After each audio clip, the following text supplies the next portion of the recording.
እስቲ እናትነት እንዴት ነው? ትቆጫለሽ ግን ወዲያ ትመለሻለሽ። እኔ አልመለስም። አሁን እሱ ምክር ነው ባይዘው ላሉ ለብሶ ለወደፊት ለኔ እንኳን አልደረሰም። ወልጄ ስመጣ አንድ አብራኝ የምትኖር ልጅ ነበረች። ራይስ ሰርታ ጠበቀችኝ። እግዚአብሔር ይስጥ።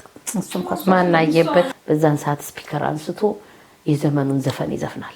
ልክ በር ላይ ድምጼን ሲሰማ ዘፈኑ ወደ አባታችን ነው የተቀየራል።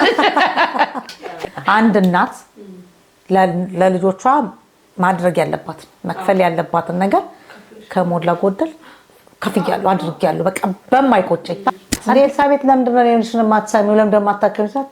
አንቺ እኮ እኔን ነው የምታውቂው በቁመት ነው ማርያም ኤልሲ እንዴት ነው የምፈራሽ? እኔ ትላንት ይበሉት ይበቃል ነው የምለው። ያኔ ነው ራበን ለማመጫ አይፈልጉም። ያማ አይራቡም እንጂ በጣም አይራቡም። የዚያ ደረጃዎች የሚገርምሽ አይናችን ጨፈነን እንኳን ምን እንደምንሰራ ነው ያሳየነው።